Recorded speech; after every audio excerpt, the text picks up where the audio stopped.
놀랍게도 라바짜는 이탈리아의 프로축구팀 유벤투스의 공식 커피 브랜드입니다. 라바짜 이름을 단 유니폼도 있는데 백넘버는 1895죠. 덕분에 유벤투스의 홈 경기장인 알리안츠 스타디움에서 제공되는 모든 커피는 라바짜입니다.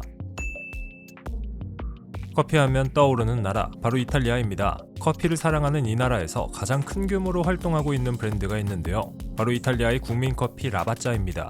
이탈리아 시장 점유율 1위이자 최고급 커피로 손꼽히는 이 로고를 보면 기분 좋은 커피향이 떠오르곤 하는데요. 과연 라바짜에 숨겨진 역사와 흥미로운 사실들은 무엇이 있을까요? 이탈리아 사람들의 에스프레소 사랑은 유별납니다. 우리에겐 그저 쓰고 진한 원액 같지만 그들에게 커피란 곧 에스프레소를 의미하죠. 오죽하면 이탈리아 가서 커피 주세요 하면 에스프레소가 나올까요? 이 에스프레소의 맛을 정립한 브랜드가 바로 라바짜인데 시작부터 혁신적이었습니다. 1895년 루이지 라바짜는 토리노의 작은 식료품점을 열고 원두를 팔기 시작했습니다. 당시엔 단일 원산지, 즉 싱글 오리진 원두만 팔던 시절이었는데 루이지는 서로 다른 원두를 섞어 최상의 맛을 내는 블렌딩 기술을 세계 최초로 선보였습니다. 우리가 오늘날 카페에서 마시는 이탈리아의 맛은 사실 라바짜의 손끝에서 탄생한 셈이죠. 재미있게도 라바짜는 100년이 넘는 시간 동안 외부의 손길을 거부하고 4대째 가족 경영을 이어오고 있습니다. 거대 자본이 탐낼 법도 한데 여전히 가족들이 경영을 이어받아 전통을 지키고 있죠. 토리노의 작은 가게에서 시작한 커피가 전 세계 90개국 이상을 사로잡은 거대한 제국이 된 걸 보면 가족들의 결속력이 대단하다는 생각이 듭니다.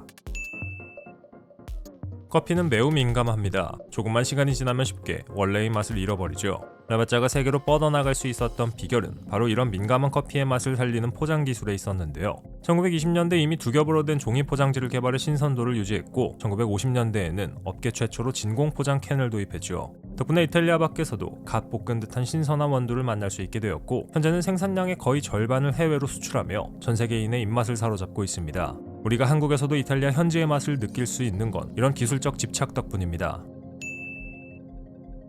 라바짜의 맛에 대한 집착, 그리고 그 집착을 사랑하는 팬클럽은 숫자로도 증명됩니다. 라바짜는 연간 140억 잔의 커피와 20억 개의 캡슐을 생산하고 있습니다. 이렇게 많이 판매할 수 있는 건 반대로 생각해보면 사주는 사람이 많다는 뜻이겠죠. 라바짜에 따르면 이탈리아에서 커피를 구매하는 2천만 가구 중에서 1600만 가구가 자사의 커피를 구매한다고 하는데요. 사실이라면 좀 무서운데요.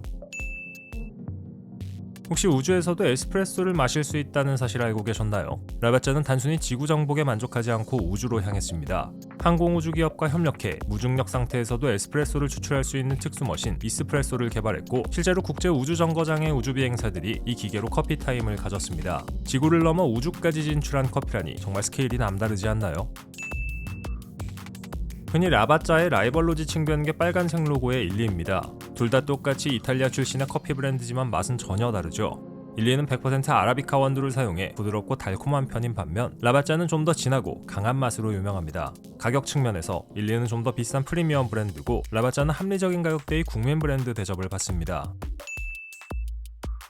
마케팅 역시 예술적입니다. 라바짜는 매년 세계적인 사진작가들과 협업해 라바짜 캘린더를 제작하는 것으로 유명하죠. 단순한 홍보용 달력을 넘어 하나의 예술작품으로 평가받는 이 캘린더는 라바짜를 단순한 식품 기업이 아닌 문화와 예술을 선도하는 브랜드로 각인시켰습니다. 럭셔리한 이미지는 광고가 아니라 이런 문화적 깊이에서 나오는 게 아닐까요?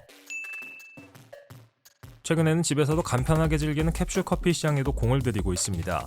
네스프레소 같은 쟁쟁한 라이벌들이 시장을 선점하고 있지만 라바짜는 특유의 진한 이탈리안 에스프레소 맛을 무기로 매니아층을 공략하고 있습니다. 대형마트나 온라인에서 라바짜 캡슐을 찾는 사람들이 점점 늘어나는 걸 보면 확실히 오리지널의 힘은 무시할 수 없는 것 같습니다. 집에서 내려 마시든 카페에서 마시든 라바짜의 커피는 늘 일관된 감동을 줍니다. 130년 전 루이지 라바짜가 처음 블렌딩을 시도했을 때의 그 도전 정신이 지금까지 이어지고 있기 때문일 겁니다. 최고의 원두를 찾고 우주에서도 마실 수 있는 기술을 고민하며 지구 환경까지 생각하는 이들의 집요함은 이제 브랜드의 전통이 되었는데요.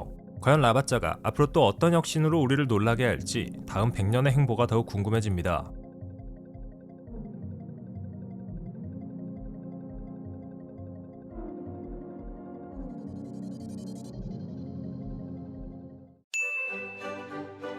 커피 좋아하시는 분들이라면 스타벅스부터 맥심 커피 믹스까지 다양한 커피들을 두루 섭렵했을 겁니다. 그 중에서도 특히 눈에 띄는 브랜드의 로고가 있는데요.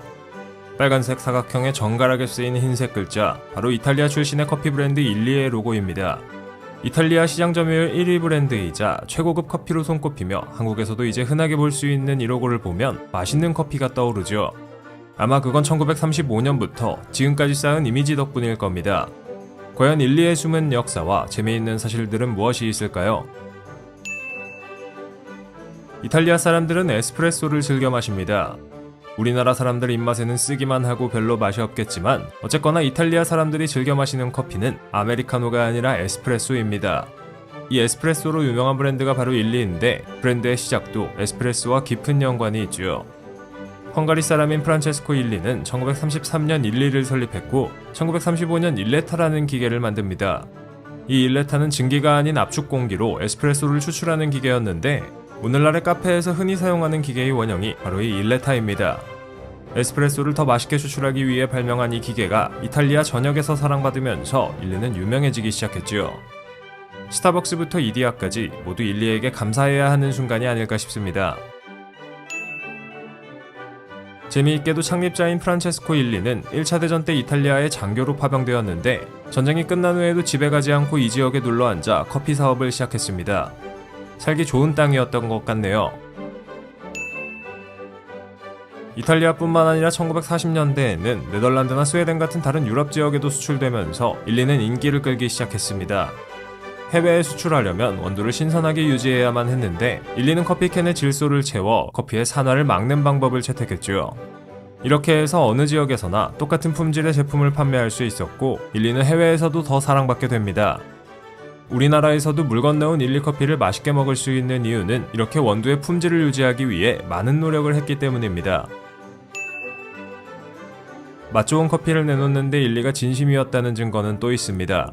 창립자 프란체스코의 아들인 에르네스토 일리는 아예 화학을 전공했고 사장으로 취임한 이후에는 대학교나 연구기관 등과 협약을 맺고 더 신선하고 맛있는 커피를 소비자들에게 제공하기 위해 커피 원두나 커피 기계와 관련된 연구를 했다고 알려져 있습니다. 어지간하면 귀찮아서 못할 텐데 인생을 바쳤으니 대단한 것 아닌가요? 우리나라에 치킨 대학이 있다는 것 알고 계신가요? 모 브랜드에서 운영하는 이 대학이 진짜 대학교인 줄 알고 수능 등급 몇 등급이어야 갈 수 있냐고 문의하는 전화도 올 정도입니다. 갑자기 왜 치킨 대학 이야기 하냐고요? 일리에서는 커피 대학을 운영하고 있기 때문입니다. 유니카페라는 이름의 이 대학교는 전 세계 27개국에 존재하며 커피와 관련된 교육과 연구를 담당합니다. 특이한 대학교에 가고 싶은 분들 이 대학교 수시 접수하시면 되겠네요. 현재 일리는 고급 커피 브랜드로 사람들에게 인식되어 있습니다. 가격도 비싼 편이고 사용되는 원두의 수준도 프랜차이즈 커피들 중에서는 최고 수준이지요. 에르네스토의 아들인 안드레아 일리가 1990년대 초반 회장 자리에 취임하면서 일리는 럭셔리 마케팅을 시작했는데요. 도대체 일리는 어떻게 럭셔리 이미지를 갖게 된 걸까요? 일리는 세계적인 대도시들에 위치한 비싼 음식점들에 커피를 납품하며 사람들의 사랑을 받기 시작했습니다. 비싼 아이스크림으로 유명한 하겐다즈도 고급 호텔이나 레스토랑 등의 아이스크림을 납품하면서 고급 이미지를 얻었는데 이런 걸 보면 역시 장소가 중요하다는 생각이 드네요.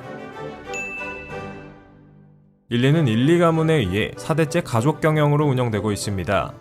자신들만의 브랜드 가치를 지키기 위해 외부에서의 투자도 받지 않았을 만큼 배타적이었는데요. 세계적인 식품 대기업인 네슬레도 한때 일리를 인수하려 했지만 일리 측에서 단칼에 거절했습니다. 하지만 요즘에는 분위기가 좀 바뀐 탓인지 투자를 적극적으로 유치하고 회사 영역을 확장하는 방식을 채택하고 있죠. 한국에서도 활발하게 판매를 하면서 소비자들에게 다가가고 있습니다. 최근 들어 일리는 집에서도 쉽게 사람들이 커피를 먹을 수 있도록 캡슐 커피를 판매하고 있습니다.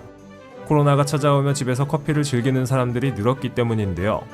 하지만 시장을 선점한 네스프레소나 돌체구스토 같은 경쟁자들에 밀려 아직은 힘을 못 쓰는 추세입니다. 마트에 가봐도 네스프레소는 쉽게 찾아볼 수 있는데 일리는 아직 찾아보기 쉽지 않은 경우가 종종 있지요. 카페에서 먹던 집에서 먹던 일리는 맛있습니다. 그 이유는 여전히 맛 좋은 커피를 제공하는 것에 대한 신념 덕분일 겁니다. 원두도 비싸고 가장 맛있는 커피를 만들기 위해 원두를 철저하게 검사하죠. 또한 여러 번의 확인 작업을 거쳐 제품이 제대로 만들어졌는지 그리고 소비자가 안심하고 소비할 수 있는지를 체크합니다. 이 정도면 진짜 병 혹은 집착이라고 해도 될 수준이죠. 이렇게 일리는 대를 이어 완벽한 커피를 소비자들에게 선보이기 위해 끊임없이 노력하고 있습니다. 그래서 고급 이미지를 얻은 것이 아닐까요? 과연 앞으로도 일리가 계속 브랜드 이미지를 유지하면서 점유율을 늘려갈 수 있을지 궁금해집니다.